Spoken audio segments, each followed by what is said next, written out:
Welcome everyone to the Miss Art World podcast. I'm your host, Catherine, with my co-host, Samuel. What up, Art World? Today we have a really exciting guest. We have Christina. Hi, everyone. I'm the CEO at Scopio, which stands for Scope It Out. And it's a platform that has over 14,000 artists that submit and sell their work and get hired on their creative skills. Do they have to be just photography, or can it be any type of art?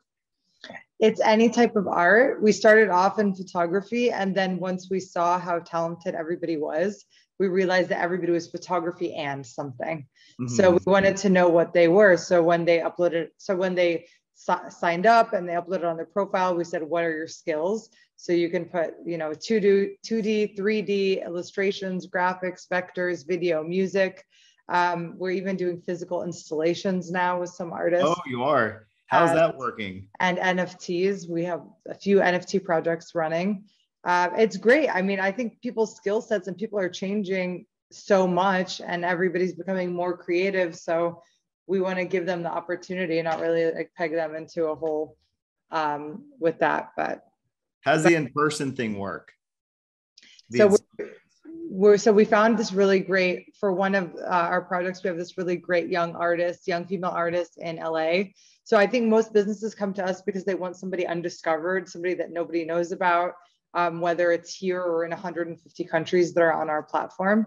In this case, we picked this young, really talented female artist, and she's creating a whole world at an event for all of the attendees. So we hired a fabrication company. She came up with all the designs, and then that like 200 people are going to be able to enjoy that over a 2-day period. Oh, nice.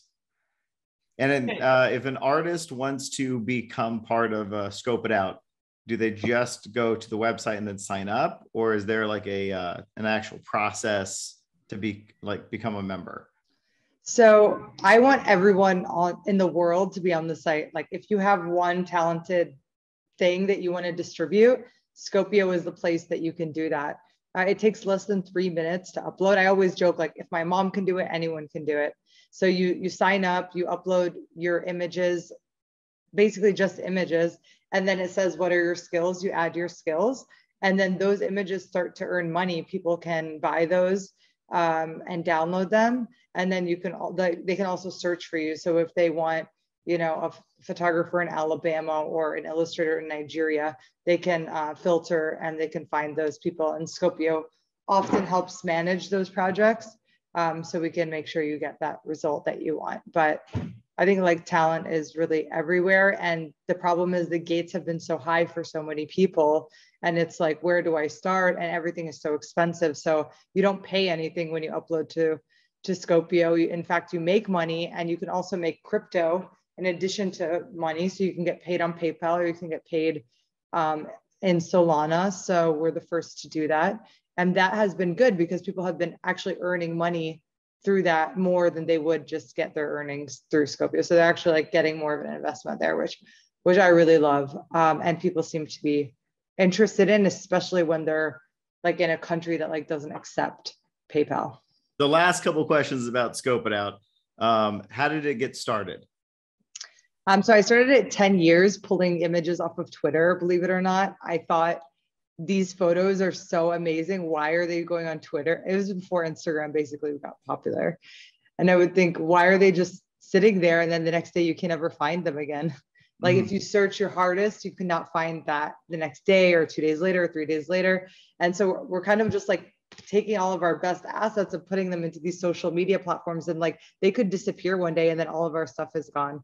So I thought that's not great, and they can't even get distributed. So while we look at like websites that have like the cheesy girl eating the salad, we have this wealth of imagery like on social media, but it's just not getting across like outside of Twitter, Instagram, all of these platforms. So I wanted to create Scopio. Stands for Scope It Out. It's a fishing net for the world's content, and it's basically anyone can come and then read and then distribute our work, and we'd get all the rights. You keep your copyright owner.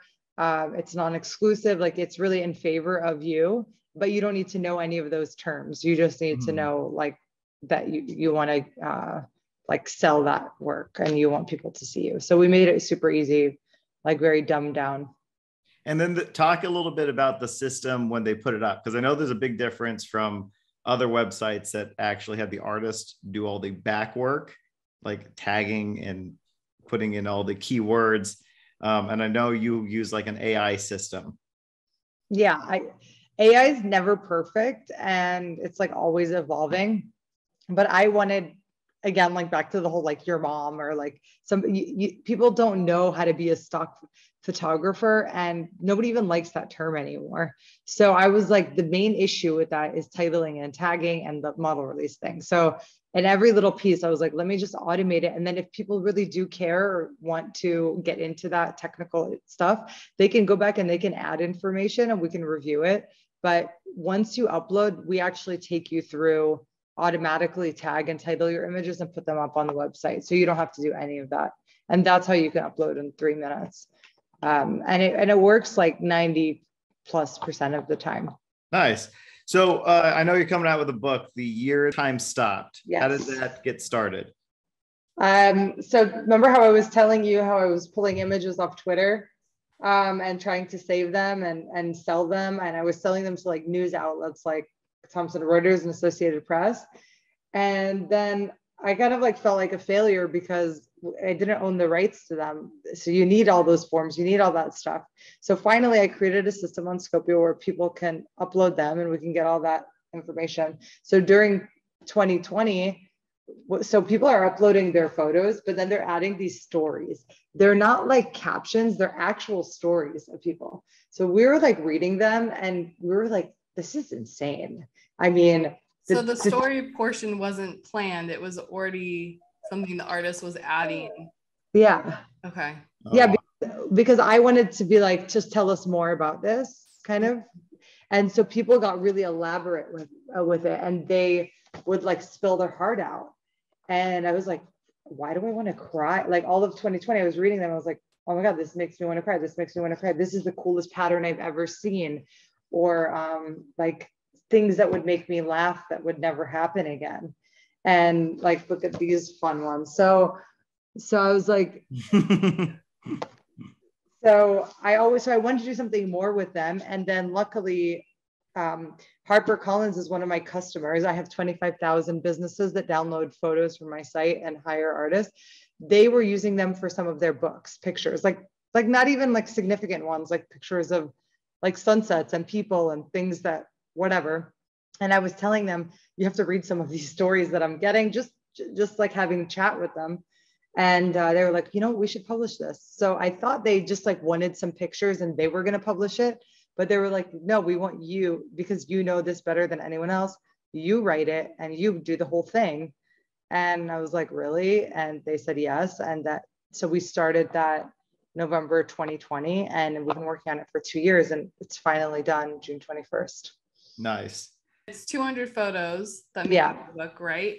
Yes. And what I really enjoyed looking through it is that each photographer and their location is listed at the bottom, because even like the cover photo, which is of a subway system being cleaned, I thought that was New York. And then when I found the page within the book, it was Turkey.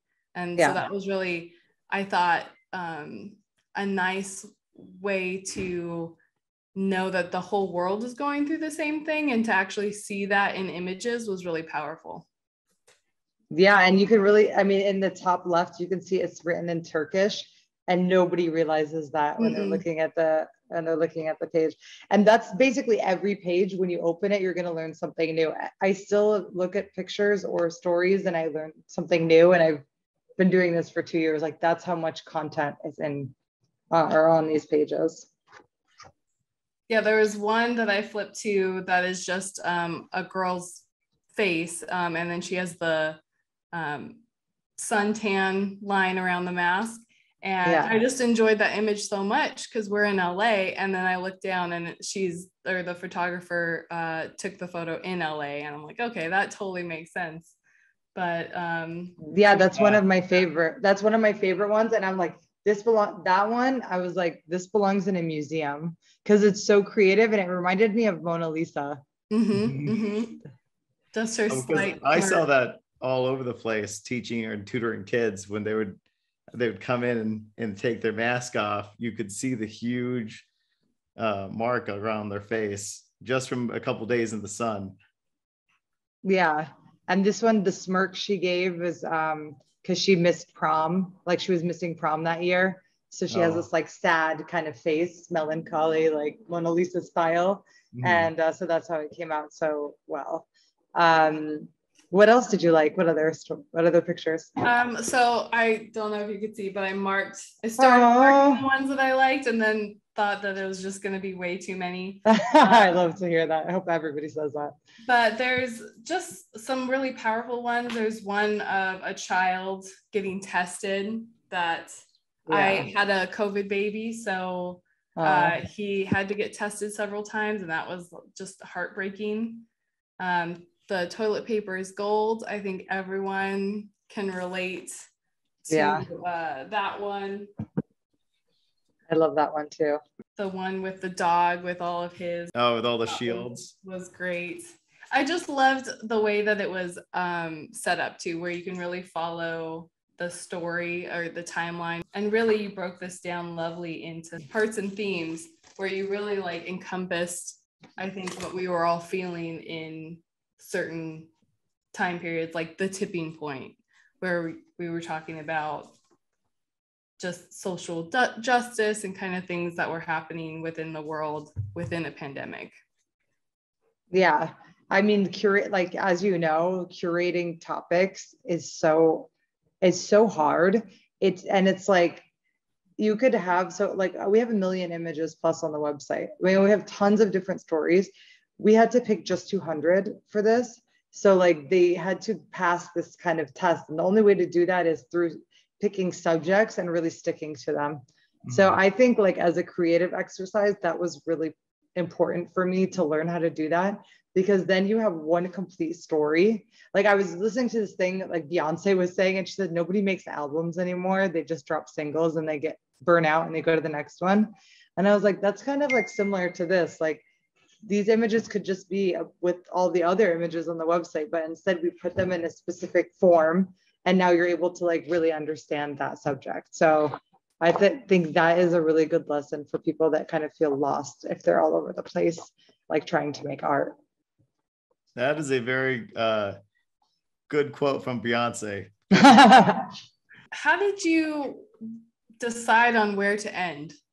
I know that you ended on future, but that could just go on forever. Like when did you know, like, this is the end of the book, we need to stop here at 200? Well, we had a thing with our publisher. They were like, COVID's not over, because when we started working on this in 2020, then 2021, it dragged out too. And so they were like, let's just keep it going through 2021. And I was like, that's when I decided. I was like, you know what? 2020 was so weird that I'm going to stop at 2020. I'm not going to take even January of 2021. And that is the way I'm going to stop it, because you start in the beginning of the year at Christmas, Orthodox Christmas, and then you go all the way January 7th, and then you go all the way to the social movements. And that's basically towards the end of the year. They're not chronological in terms of like the months, but they're kind of like take you through that from alone to together. So when people started like marching in the streets, when environmental reform, like there were huge fires that you can see in the book, explosions, then you see the protests, then you see like a lot of people dying, and like, so it doesn't end on like the happiest note, but it ends in 2020. Did you have to go and ask some of the artists to redo any of their stories, or just make them more clear? Yeah, and like, honestly, advice for artists: if you want to get noticed, spend most of your time on the storytelling aspect, because some pictures that got in the book, I went back like recently and I was like, we missed some really good ones because their stories were not complete. And I think we would have changed our mind if those people had better stories. But for some of these people, we did go back and we're like, this seems like it's like, can you elaborate more? But it had to be more casual for us to get it, because it was like too much pressure to say like, go make this kind of like fit for a book, you know? So it's like, that's the thing. It's like kind of like a dance that you need to do to make sure everyone feels comfortable, but that you're still getting. So you're kind of like a journalist in that way. And I didn't expect us to have to be like that. But it really makes the difference when you go that extra mile in the way they're setting up the story, in the way that they're finishing it for you. And that bringing out, sometimes people are shy to bring out their emotions, so they don't fully do that. And we want to kind of make you cry and laugh and everything through the book. So yeah, it was a lot of work. It like took probably a year to finish all the captions. Do you have a favorite story or image that really just connects with you? I know that's probably a really difficult question. You know, it's so funny because the ones you brought up are my favorite. I even blew them up. I have them in my house, those two. I have This Is Gold and the Mona Lisa one. I blew them up from how much I love them. And I think that they're going to really be memorable. The thing is, I interviewed all of them. We put all of their interviews up on the Authentic Photographer podcast. And this episode will also be there. And so we created basically an audio visual capsule where we're interviewing them like this. They're reading the story from their page. So I got to know them, and it was so hard after that, because I'm like, wow, you're such an amazing person. You know, when they're telling you like they're in Moscow and they're getting like thrown up against a police car and taking the picture, it's like, you're like, wow. So I think like if you listen to some of those stories, or if you like some of these pictures, you should listen to the stories on our YouTube channel, our podcast, and it will bring it more to life for you. Well, were you able to sit down with all of them and have them recorded that way, or just some of them? I think we got like almost everybody. Oh, that's cool. That's so much work. That's great. It's so much, and it's hard because we have 102 cities, and so not many people speak English. So either they had to bring a friend to translate, or we had to like try really hard to get that out. But English is, and you can even see in the book, some of them we kept like a little misspelled, and like we didn't fix it up because we wanted you to hear it from their accent. Okay.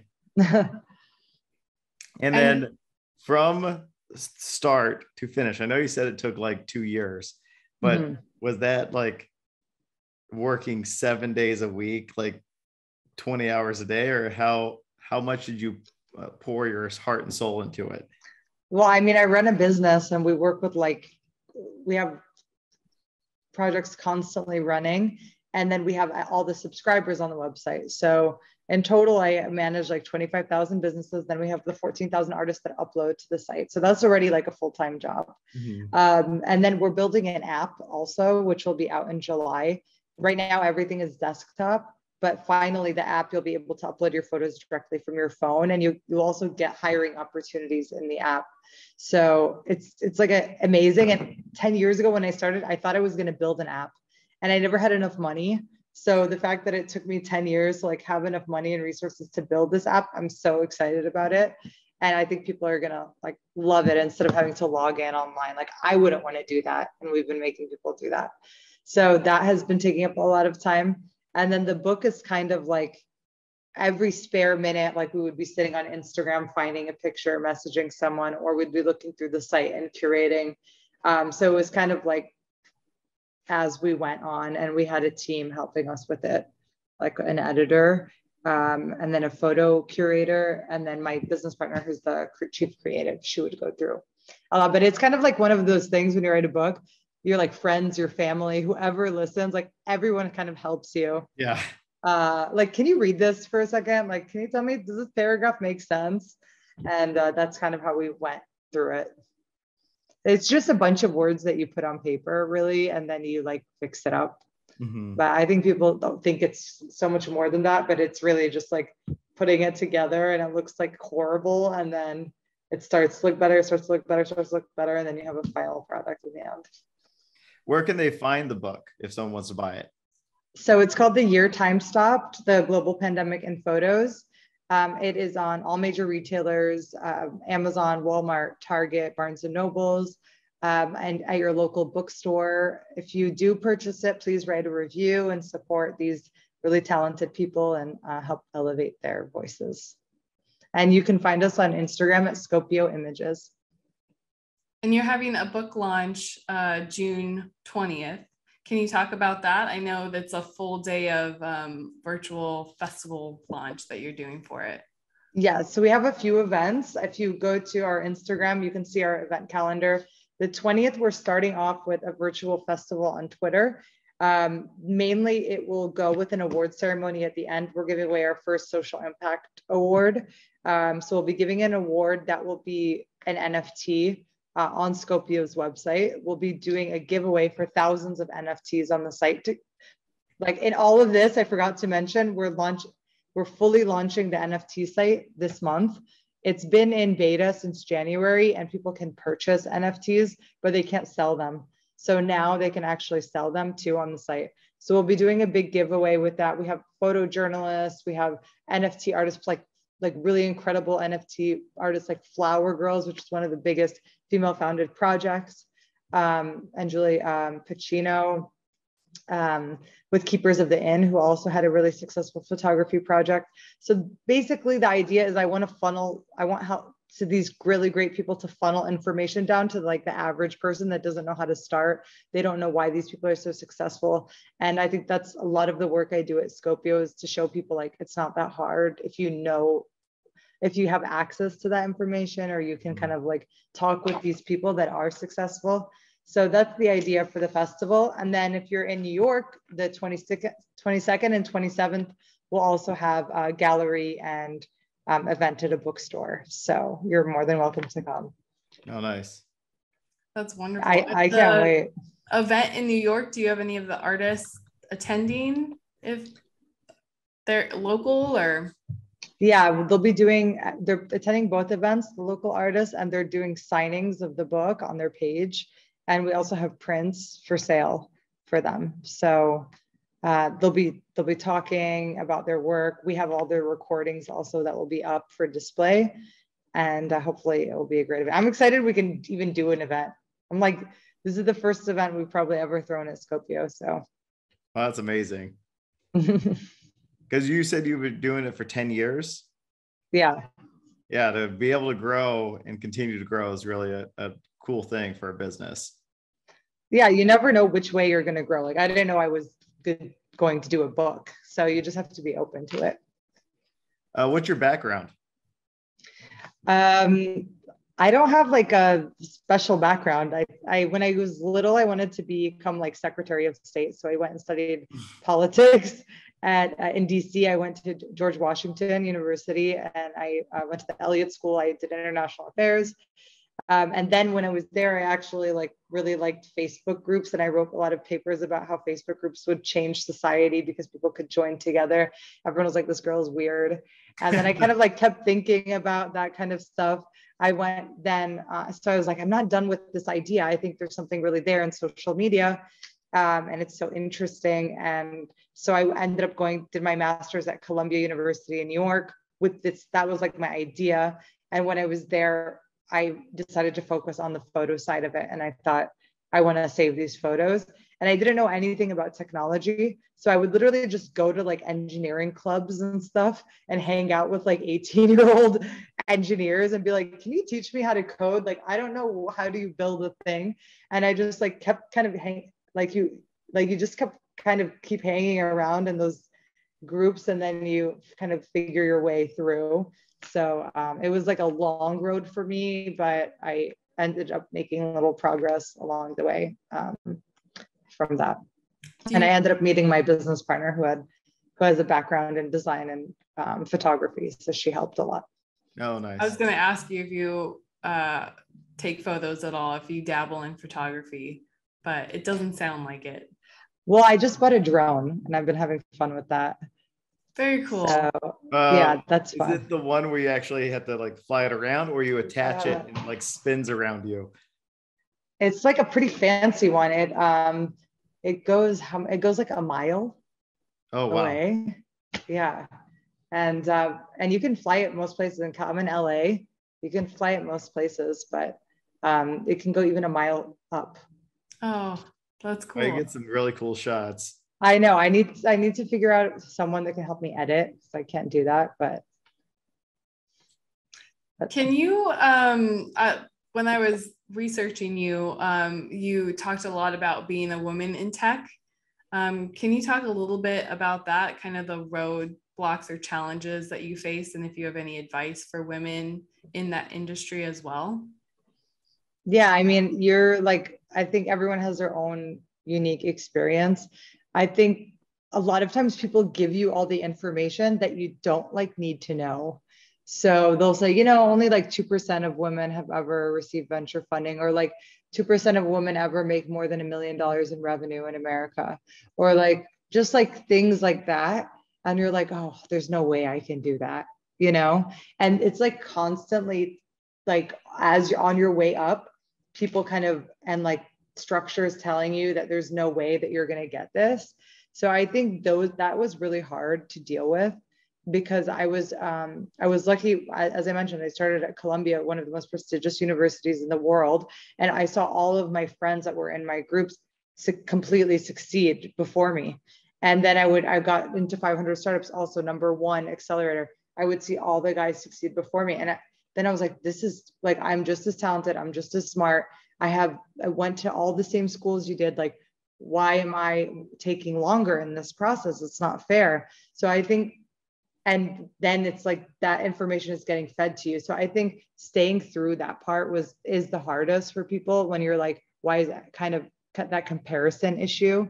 But then when you stop comparing people, especially now with the book, I'm so many people are I wish I could be an author, and then other people are I wish I had make $100 million a year, So the grass is always greener.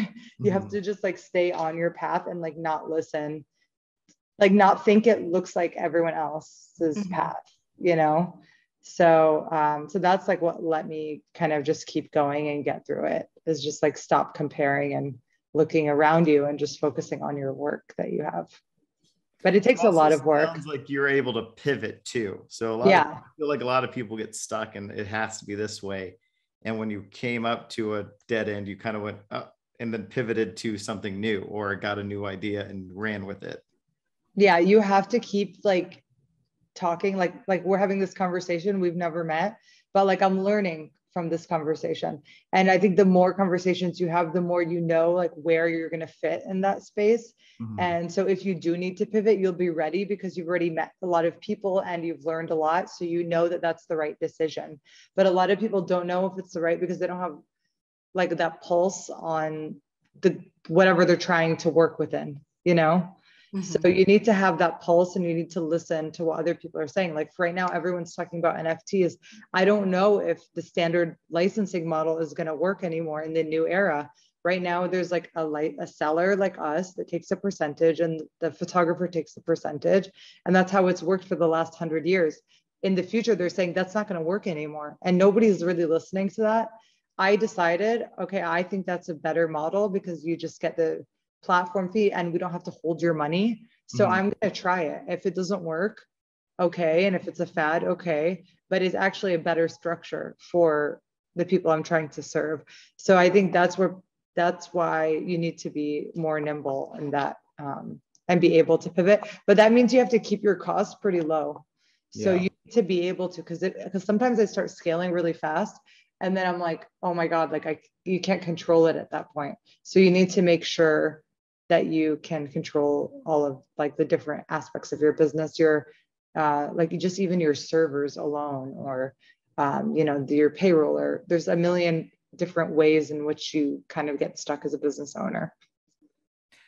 This might be a completely off base question, but Katie and I have talked about NFTs a lot. That was one of the couple podcasts ago.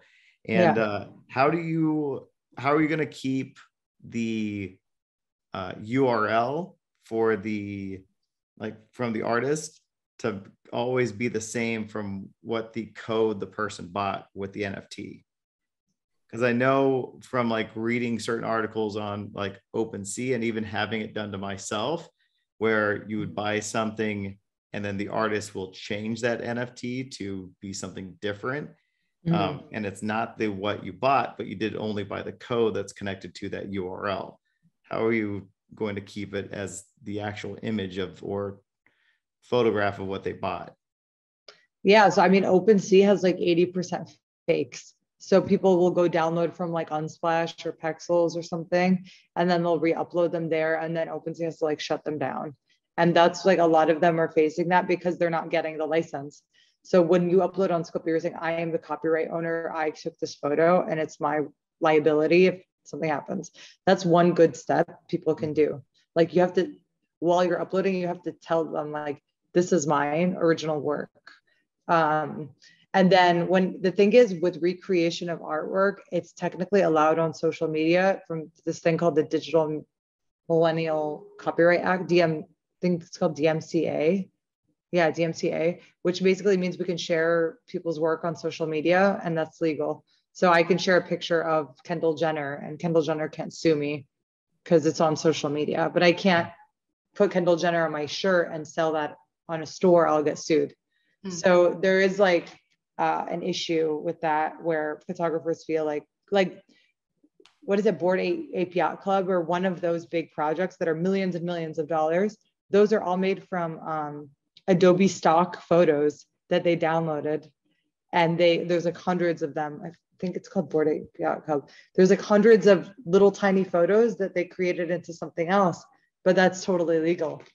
Oh, is it? Yeah, because it's a work of art, and it's not so it's recreated into a work of art that's significantly different.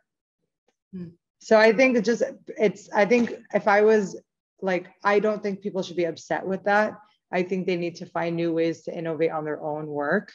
And then also, yeah, so I think it's innovation. The raw image itself, even in this book, like the photo is interesting, but I think the story is what makes it valuable. So you really need to like bring out whatever you're working on, and then also make sure make sure you can have like websites where your work is, or if something's really important, then make that exclusive and don't share that. So you have to kind of vault what you want the world to use and not. Well, great. Thank you so much for speaking with us today. Can you share again where people can find you and find the book?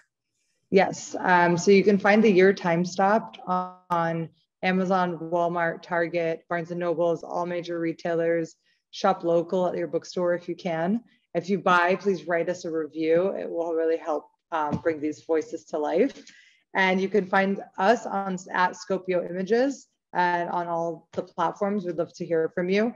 If you're an artist and you want to upload your work and see how it goes, you just go to scop.io and you can upload in less than 3 minutes and join the community. Wonderful. Thank you everyone for listening. As always, you can keep up to date with us on missartworld.com or on Instagram at missartworld. Samuel, do you have any plugs? Stop buying lifeguards from me because we're sold out. So you're not open for business. We're not open for business. We're closed. Doesn't sound like a good businessman. Well, thanks so much. Great. Thank you. Bye. Bye.